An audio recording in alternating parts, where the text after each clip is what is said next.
Bonsoir à tous, bienvenue dans votre JTM en direct sur KTV. Nous sommes le vendredi 1er février. À la une de cette édition, nous vous proposons de découvrir l'Assemblée nationale en compagnie du député Mansour Kamardine. Cette semaine, le Palais Bourbon a été le théâtre de vifs échanges sur le statut de Mayotte. Cet emblème de la République accueille 577 députés français, parmi lesquels Ramlati Ali et Mansour Kamardine. Ce dernier ne découvre pas les lieux puisqu'il s'agit pour lui de son second mandat. Un mandat qu'il souhaite consacrer à la défense des grands projets qui permettront le développement de Mayotte. Patrick Millan et Leslie Vumenet. Le Palais Bourbon est situé dans le 7e arrondissement de Paris, sur le quai d'Orsay. Ce bâtiment accueille la chambre basse du Parlement, à savoir l'Assemblée nationale. Le député Mansour Kamardine a accepté de nous faire visiter ce haut lieu de la vie démocratique française. Alors vous avez par exemple les gens qui passent, ce sont des groupes de personnes qui viennent tous les jours ici pour découvrir. Découvrir, c'est que les monuments de France finalement, et donc l'Assemblée nationale dans sa beauté, c'est son architecture, ses peintures, et ainsi de suite. La salle des 4 colonnes est l'une des plus emblématiques du palais. En effet, c'est là que les députés et journalistes se rencontrent à l'issue des débats dans l'hémicycle. Pour Mansour Kamardine, le passage par cette salle est une composante importante de son travail de parlementaire mahorais. Je crois que nous avons cette responsabilité de parler de Mayotte. Vous savez, si les élus mahorais ne parlent pas de Mayotte, qui le fera à notre place? C'est vrai. Et donc notre responsabilité, c'est qu'à chaque fois que l'occasion se présente, de pouvoir dire que Mayotte existe. Encore ce matin, j'ai rappelé à la ministre de l'Outre-mer que Mayotte était un territoire français. Autre lieu très emblématique de l'Assemblée nationale, la bibliothèque, une pièce qu'affectionne tout particulièrement Mansour Kamardine et qu'il se plaît à faire visiter. C'est ici où on fait les recherches, notamment quand on a envie de trouver faire de la recherche historique sur des projets, comment on a construit Mayotte. Ça me fait un plaisir extraordinaire quand un Mahorais vient à Paris, que je puisse l'accueillir et lui montrer ce qui se passe. Non pas pour moi, parce que bon, moi je commence à connaître, mais pour que il y a, si vous voulez, une espèce d'action de vulgarisation dans l'édification de notre cœur dans la République. Les bureaux des députés n'ont eux rien de luxueux. Afin d'échanger loin des oreilles indiscrètes, Mansour Kamardine aime se rendre dans un célèbre café afin notamment de plaider la cause de Mayotte auprès de ses collègues à l'Assemblée. C'est l'établissement où vous venez boire votre café tous les matins? Disons, là aussi, c'est un lieu de rencontre des parlementaires. Ah oui, on les voit tous. Voilà. On vient souvent ici quand on a des échanges informels à avoir avec les uns les autres. L'un des principaux chevals de bataille du député se trouve actuellement dans la question de la concurrence dans le ciel mahorais. En effet, de récents débats à l'Assemblée ont permis de confirmer la nécessité d'implantation de nouvelles compagnies à Mayotte. Nous avons reçu ici à l'Assemblée, les 4 parlementaires, la direction d'Aerostral. Elle nous a affirmé clairement, parce qu'à la question que j'avais posée, expliquez-nous comment est-ce possible de voyager de Dzaoudzi à Saint-Denis de la Réunion, moins de 2 heures de vol, à 600 €, et de Paris à Saint-Denis de la Réunion, 12 heures de vol à 600 €. Réponse, tenez-vous bien, réponse, parce qu'à la Réunion, nous sommes obligés de tirer les prix par le bas, vers le bas, en raison de la concurrence féroce. La question de la desserte aérienne va de pair avec la création de la piste longue. À ce titre, le député souhaite que ce mandat soit celui des grands projets pour Mayotte. De telles infrastructures, pistes longues, 3e quai, les routes, ainsi de suite, va créer de l'activité. Oui, créant de l'activité, va créer de l'emploi. Créant de l'emploi, ça permet aux 46% de nos jeunes qui sont dans le besoin, qui sont au chômage, de pouvoir trouver du travail. Donc ils vont cotiser, qui vont devenir des vrais citoyens, qui vont payer des impôts, et donc ils permettront à l'économie mahoraise de progresser. Ça permettra de développer le tourisme et donc de faire venir de la devise, y compris étrangère, et qui permettra finalement de créer une véritable activité, un vrai développement. Mansour Kamardine possède jusqu'en 2022 pour convaincre ses collègues parlementaires de la nécessité de développer l'île aux lagons, le 101e département français. L'Assemblée nationale sera prochainement sollicitée pour examiner 2 propositions de loi portant sur la régionalisation de Mayotte. Le sénateur Tani a présenté ce travail cette semaine en compagnie du président du conseil départemental. En effet, ce dernier est à l'origine de ces propositions de loi qui tendent notamment à créer un grand port maritime à Mayotte. À ce sujet, le chargé de mission MCG a vivement réagi. En effet, selon lui, cela ne remet en aucun cas en question la délégation de service public accordée en 2013 à MCG. Écoutons sa réaction lors de la matinale de Kwesi. Pour qu'il y ait un grand port maritime, il faut que le Conseil général délibère pour se désister, qu'il ne gère plus le port et qu'il remette les clés à l'État.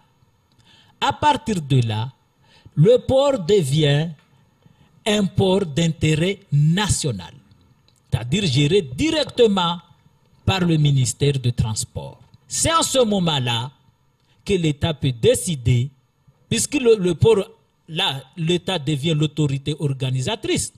Il peut décider de créer un établissement public géré sous forme d'un conseil avec un conseil de surveillance qu'on appelle le Grand Port Maritime. Et cela, en aucun moment, n'affecte la DSP qui est en cours. On va juste changer d'autorité organisatrice. Aujourd'hui, c'est le Conseil général. Demain, ça sera l'État. Et pour finir, si le Conseil général délibère pour se désengager, ils savent qu'ils perdent 6 millions d'euros par an. Sur la redevance des marchandises. Parce que MCG verse 6 millions d'euros de redevance sur les marchandises au Conseil général tous les ans. La Smart, de nouveau bienvenue sur le port, le syndicat Sud Éducation qui réclame des abribus ou encore le plan logement outre-mer. Voilà ce qu'il faut retenir du reste de l'actualité locale. Place au bref de ce vendredi 1er février avec au montage Leslie Vumenet. Mercredi, la matinée a été marquée par des blocages et des affrontements entre des policiers et des élèves qui réclament des abribus. Le syndicat Sud Éducation a décidé de soutenir la colère des étudiants en ces termes. Comme à plusieurs reprises à cette période de l'année, les étudiants, les lycéens, collégiens demandent des abribus. Comme tous les ans à la saison des pluies, la question de la construction d'abris se pose. Régulièrement, les jeunes doivent attendre sous la pluie les transports scolaires et arrivent dans les établissements dans des états inacceptables. Sud Éducation comprend et soutient la revendication de ses élèves et demande aux autorités de tout faire pour que des abris soient construits au plus vite. De son côté, en réponse aux différentes violences survenues sur le secteur de Dembeni-Tsararano, la gendarmerie de Mayotte a mis en place ce matin un dispositif de contrôle de zone accompagné d'une opération lutte contre l'immigration clandestine. Plusieurs individus ont par ailleurs été interpellés suite aux affrontements avec les forces de l'ordre. Les relations semblent enfin se détendre au port de Longoni. À l'heure où la survie de la Smart est en jeu, la société Mayotte Channel Gateway a décidé d'agir face à la situation de l'AOT de la Smart et son activité dans le port de Longoni. Malgré les récentes décisions de justice, le délégataire MCG annonce qu'il suspend l'expulsion de la Smart de la zone portuaire jusqu'à l'audience auprès du tribunal de commerce prévue en mars 2019. MCG justifie cette décision en expliquant qu'elle a été prise par compassion pour les salariés de la Smart et en répondant favorablement aux doléances du CODIM, du collectif et de certaines des femmes leaders. Cependant, la société MCG annonce qu'elle réitère son courrier du 5 janvier 2019 auprès du conseil départemental et compte sur sa collaboration dans un bref délai afin de préserver les emplois de la Smart. Dans le cadre du plan logement outre-mer, le ministère des Outre-mer privilégie les partenariats de projets avec des opérateurs locaux et nationaux qui s'engagent à développer des actions en faveur de l'amélioration des conditions de logement des ménages d'ultramarins. Une convention d'objectifs 2019-2021 vient ainsi d'être signée. Elle est le socle d'un partenariat renforcé entre l'Association nationale des compagnons bâtisseurs et le ministère des Outre-mer. Près de 300 professionnels, 250 jeunes du service civique et 800 bénévoles vont participer à ce plan de logement qualifié de projet associatif, concret et solidaire. 3 grands axes seront poursuivis dans le cadre de la convention pluriannuelle d'objectifs. Il s'agit de l'expérimentation de projets innovants, la production et l'amélioration de l'habitat adapté dans les Drômes ou encore le soutien à une implantation durable et une gouvernance associative locale des compagnons bâtisseurs dans les Drômes, notamment en Guyane où un premier socle a été posé, mais également à Mayotte, dans les Antilles, etc. Un mot du grand débat national dans votre 19h. Le site dédié accueille les premières remarques et propositions qui vont dans le sens d'une refonte du système français.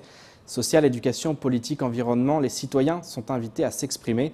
À Mayotte, le débat constitue pour beaucoup un outil supplémentaire pour faire valoir les revendications locales.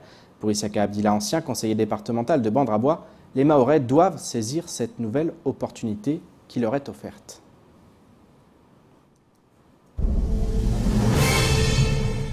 Je remarque qu'il y a de très belles idées qui sortent du peuple. Il faut remarquer que le peuple n'a jamais eu l'occasion de s'exprimer comme ça. Je pense que c'est une bonne chose. Maintenant, quel usage on fera des propositions du peuple, ça c'est autre chose. Seulement, ce qu'il faut remarquer que c'est une grande première parce que la population a souvent la parole uniquement quand il y a des élections pour choisir ses représentants au niveau des communes, des régions, au niveau de la représentation nationale et l'élection du président de la République. Là, il y a une occasion formidable qui est donnée au peuple pour s'exprimer. Je crois que c'est une bonne chose. S'agissant de Mayotte, c'est aussi une bonne chose. C'est une bonne chose, bien que nous avons eu plusieurs débats, notamment les assises d'outre-mer. Mais là aussi, il faut comprendre que c'est toujours une bonne chose parce que ce qui a fait l'objet dans le cadre des assises, l'actualité nous le montre aujourd'hui. L'actualité va plus vite que les données ou du moins les propositions qui ont été faites à travers les différents documents du passé. Depuis quelques mois, c'est une véritable déferlante de vidéos à caractère pornographique qui agite l'actualité de l'île. Des acteurs de la vie politique mahoraise se sont en effet successivement mis en scène dans des contextes obscènes. Des vidéos qui ont ensuite été diffusées sur les réseaux sociaux. Une situation que déplorent les femmes leaders de Mayotte. Elles se disent éhontées par ces images et se sont à ce titre réunies aujourd'hui pour réclamer la fin de ce phénomène lourd de conséquences. Marion Tellier est allée à leur rencontre pour recueillir leurs réactions.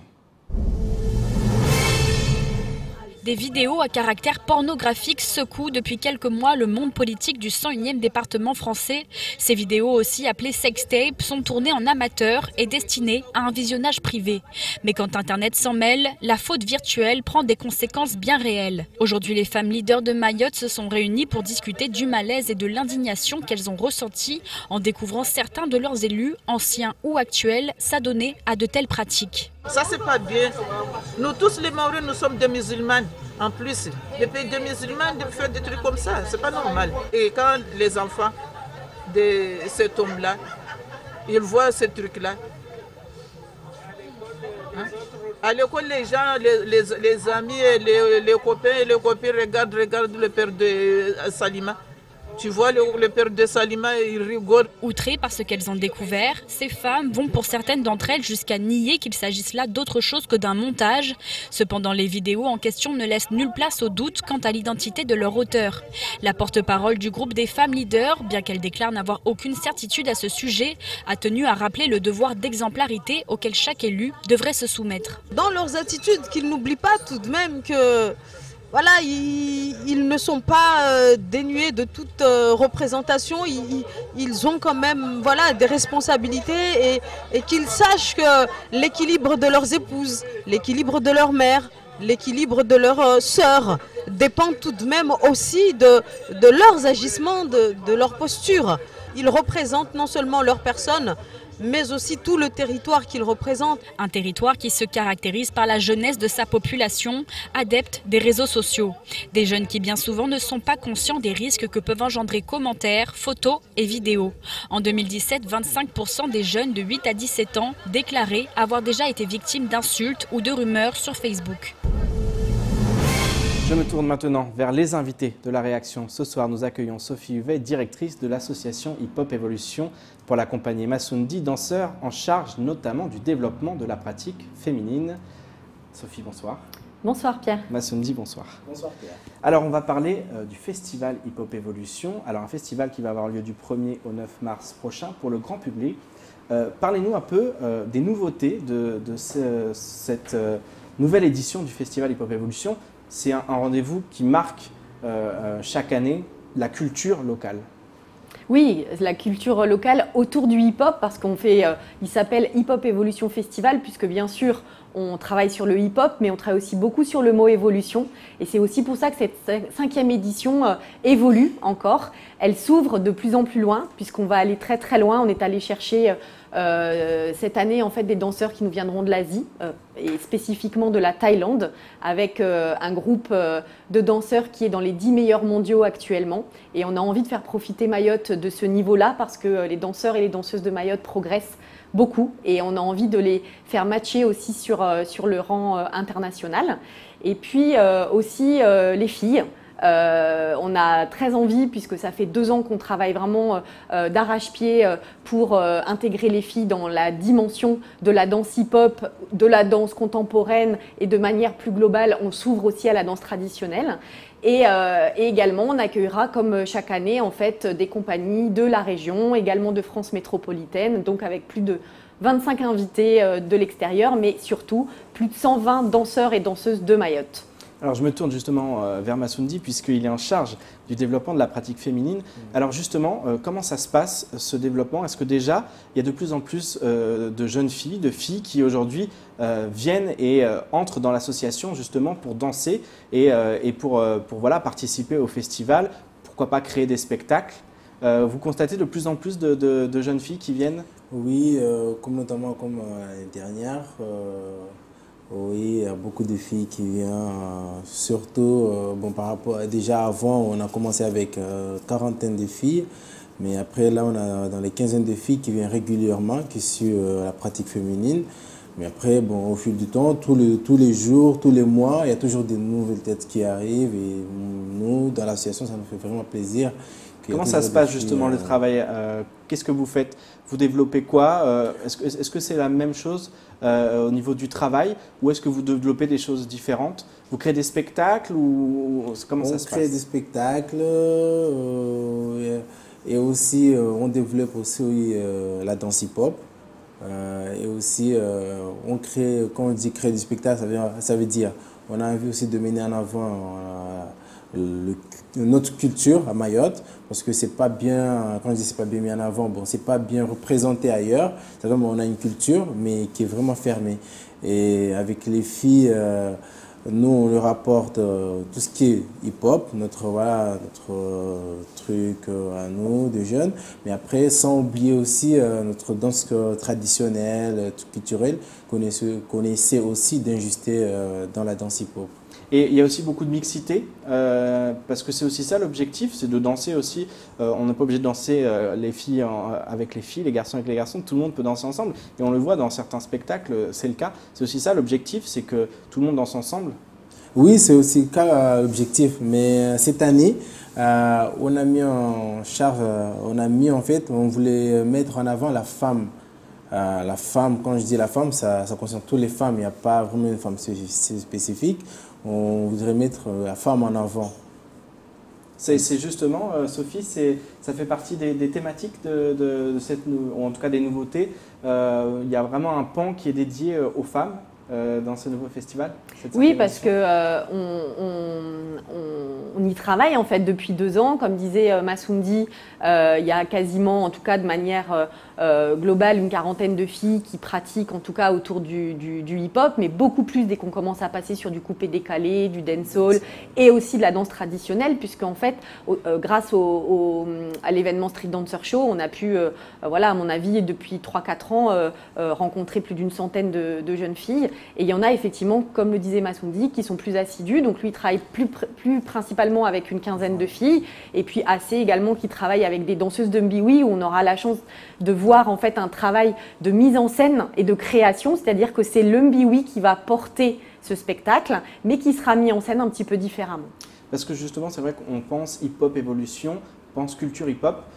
Ce festival Hip Hop Evolution, c'est un festival beaucoup plus large aujourd'hui, qui justement regroupe, c'est un festival local de hip-hop, j'allais dire local, c'est-à-dire que c'est une culture très élargie qui va justement du Mbiwi au breakdance et à tout ça. C'est ça que vous voulez ancrer au fur et à mesure des années? Oui, et puis on veut surtout, et parce qu'en fait c'est ce que nous on perçoit chez les jeunes, c'est qu'ils ils pratiquent le hip-hop, mais ils ne se ferment pas à leur culture. Ce que disait Massoundi, c'est qu'ils ont envie en fait de la montrer dans le hip-hop. Et je rappelle qu'en 2015, quand Lil Styles a remporté le prix du meilleur show, c'est aussi ce qui a étonné le jury. C'est parce qu'en fait, costumes, voilà, il y avait les costumes, mais c'est surtout la gestuelle. Il y avait une gestuelle qui sortait du shigoma, qui sortait alors certes aussi de danse africaine, mais aussi ils avaient pris une gestuelle de femme. Il y avait certaines choses qui venaient de la danse féminine.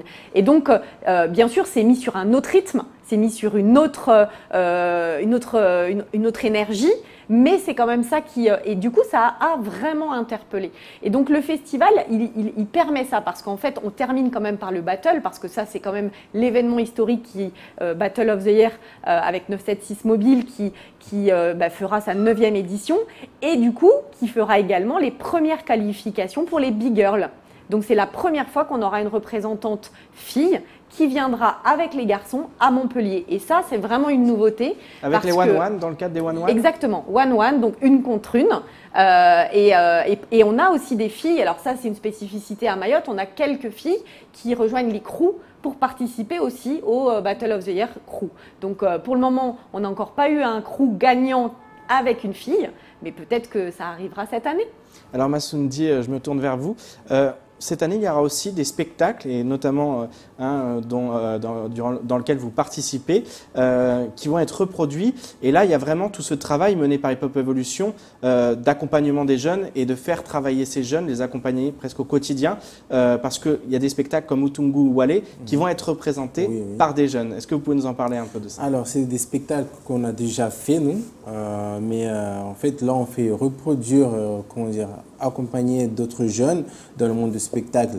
Genre, on va leur faire goûter un peu c'est quoi des créations, c'est quoi le monde du spectacle, c'est quoi la concentration, comment on se concentre, parce que eux, ils viennent dans le monde du hip-hop et c'est pas la même chose. Nous, là-bas, c'est la dureté, tout ce qu'on fait, c'est dur. Mais dans le monde de création, c'est pas la même chose. Là, tu racontes une histoire, tu partages un moment avec le public, avec voilà, les gens qui te regardent. Donc, notamment Wale, qui est un spectacle très fort.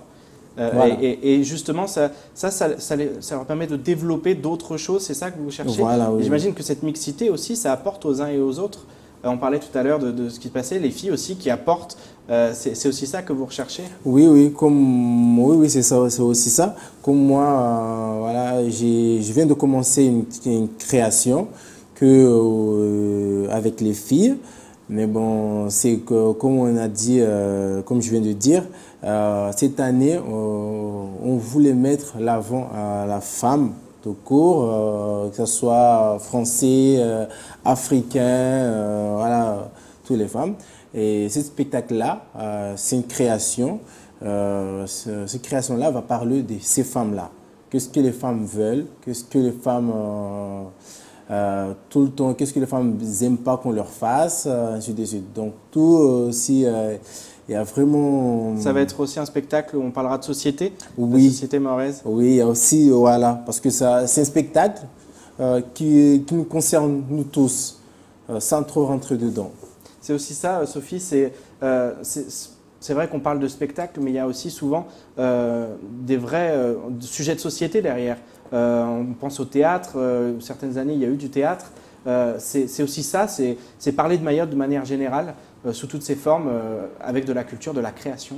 C'est ça la 5e édition? Complètement, et surtout c'est ça le mouvement hip-hop en fait. Le mouvement hip-hop, c'est pas que la danse, et c'est ça aussi qu'on veut mettre dans le festival. On accueille un spectacle de la Réunion, déraciné, où il y aura des musiciens réunionnais avec des danseurs hip-hop réunionnais. On accueille un spectacle des Comores où il y aura des slammeurs, et également en fait un travail autour du beatmaker et des danseurs également, un échange avec des danseurs de Mayotte. On accueille une compagnie de cirque qui va venir de Métropole, mais qui travaille sur l'acrobatie, qui travaille sur la gestuelle, vous verrez un petit peu plus aérienne. Donc c'est aussi de montrer, puisque nous aussi on voit tous ces jeunes qui font de l'acrobatie, qui font du parcours dans les rues, qui travaillent. Nous en fait on veut ouvrir ce champ et on veut que ce soit le hip-hop qui le fasse, parce que c'est au départ les danseurs hip-hop qui se sont ouverts, et c'est au travers de ces ouvertures artistiques qu'ensuite il y a des choses qui se créent et des idées, comme Massoundi qui a eu l'idée, puisque ça vient d'eux, hein, c'est leur proposition, de travailler une création avec les filles. Justement, un mot du niveau, on a l'impression que d'année en année, ça progresse. mais surtout, ça s'ouvre effectivement à la création, et c'est aussi ça, j'imagine, l'une des réussites de l'association Hip Hop Evolution et l'une des fiertés, j'imagine. Alors c'est bien sûr une fierté pour nous, mais moi je vois toujours le bienfait que ça fait sur cette jeunesse, et pas seulement, mais également sur leur environnement, sur leur famille, qui s'ouvre aussi de plus en plus à ces jeunes qui pratiquent cette discipline, parce que du coup ils la connaissent mieux, ils la découvrent en fait. Mais moi je vois effectivement en fait comment ces jeunes s'épanouissent, et comment ils vont à la rencontre de plein d'autres disciplines, et comment du coup ils vont s'intéresser, moi je le vois, à l'information, parce que pour faire une création et pour parler de faits de société, il faut regarder le JT, il faut aller lire des livres, il faut s'ouvrir en fait. Et je crois vraiment que la dimension artistique, et là je ne parle pas que de danse hip-hop, je parle de théâtre, je parle de musique, je parle d'art plastique, vraiment la dimension artistique, c'est indispensable pour moi dans la vie de développement d'une personne, quelle qu'elle soit. Justement, vous travaillez avec le vice-rectorat, vous avez pas mal de partenaires. Est-ce qu'on peut en dire un mot? Parce que Hip Hop Evolution, au fur et à mesure des années, ce sont aussi des partenaires qui vous ont accompagné, qui vous ont permis aussi d'en être là et d'accueillir aujourd'hui autant de jeunes. Oui, et vraiment, je remercie beaucoup, puisqu'on a une vraie diversité en fait de partenariats aujourd'hui, que ce soit au niveau de l'État, avec la direction des affaires culturelles, la DJSS, la politique de la ville, mais également au niveau des collectivités, le conseil départemental sur le festival qui nous accompagne, mais depuis 2 ans, des collectivités locales, puisqu'on a des dispositifs comme Dembéni en danse, Ouangani en danse, le travail avec la mairie de Mamoudzou, qui permet aussi d'enrichir, et si on peut avoir plus de 120 danseurs qui participent en fait à ce festival, c'est aussi parce qu'il y a une implication. Et puis il y a les partenaires privés, parce que réellement sur un événement, c'est indispensable aussi de pouvoir être aux côtés du monde économique, parce que nous on veut aussi que ce festival en fait il apporte une économie. On rentre dans un dispositif nous d'économie sociale et solidaire, en tout cas Hip Hop Evolution se veut être ESS. Et donc 976 Mobile qui est à notre côté avec SFR depuis 9 ans, mais également Air Austral puisqu'ils financent les billets d'avion, et vraiment les remercier, entre autres les Thaïlandais, donc ça c'est puisque Air Austral fait la ligne, mais également Carlos Soto, et puis Kwesi qui suit le festival, qui accompagne et qui l'a fait grandir, parce que si on peut le voir en direct, notamment la finale de Battle of the Year depuis quasiment le début, c'est aussi parce qu'une chaîne comme Kwesi mise sur ce genre d'événements et croit en la jeunesse. Massoundi, vous êtes en train de professionnaliser ce métier-là. C'est ça aussi l'objectif là, c'est d'amener à la professionnalisation, pourquoi pas d'en faire un métier. On sait que c'est difficile, ce monde-là, notamment d'intermittent du spectacle, mais c'est aussi vers ça que va Hip Hop Evolution, et aussi vers ça que vous amenez les jeunes. Oui, déjà, vraiment pour leur montrer que dans la danse, on peut vivre avec ça, même si c'est un peu difficile. Voilà, on pense qu'au fil du temps, ça va évoluer. Et nous, on est là aussi pour les accompagner à réaliser leurs rêves, voilà, dans le côté de la danse, que ce soit culturelle, que ce soit danse hip-hop, que ce soit, voilà. Vivre de sa passion. Voilà, vivre de sa passion. Parce que certes, c'est difficile, mais normalement, c'est tout ce qu'on veut dans la vie. L'humain, c'est ça, vivre de sa passion. Mais voilà, c'est pas ouvert à tout le monde, mais on est là pour faire ça. Un dernier mot sur le programme. Donc, c'est du 1er au 9 mars pour le grand public. Il y a une phase avant, juste des petits mots techniques. Oui. Alors, en fait, on a 2 parties. On a une première partie qui est effectivement plus interne, on va dire, mais quand même très forte, puisque du 25 février au 1er mars, déjà les 120 danseurs, danseuses vont répéter. Donc, il y a des phases de résidence, en fait, où ils vont terminer leur répétition pour préparer le festival. Mais en plus, il y aura des ateliers, des stages, entre autres grâce aux professionnels qui viennent, d'autres professionnels qui viennent de l'extérieur, donc qui vont pouvoir donner des stages d'acrobatie, des stages, les Thaïlandais qui vont pouvoir tourner. On va faire ce qu'on appelle les cercles vibes, donc vraiment des animations dans les communes et dans les villages. On en aura d'ailleurs une place de la République également, un grand événement qui pourra rassembler différents types de danse. Et puis voilà, les ateliers, alors quelques-uns, mais suivez la page Facebook Hip Hop Evolution, puisque quelques-uns de ces ateliers seront ouverts à d'autres jeunes qui le souhaitent, même s'ils ne sont pas danseurs au quotidien. Il pourra y avoir des initiations, donc caribou. Merci beaucoup Sophie Huvet, et merci beaucoup Massoundi d'avoir accepté notre invitation. Merci. On sera là, comme tous les ans, Kwesi suivra, et bien sûr avec le clou final, à savoir le Battle of the Year qui aura lieu donc, le samedi. Merci beaucoup pour avoir Merci. accepté notre invitation. C'est ainsi que s'achève ce journal. Tout de suite, la suite de nos programmes. Pour ma part, je vous donne rendez-vous lundi dès 19 h. Bonne soirée et excellent week-end sur Kwesi.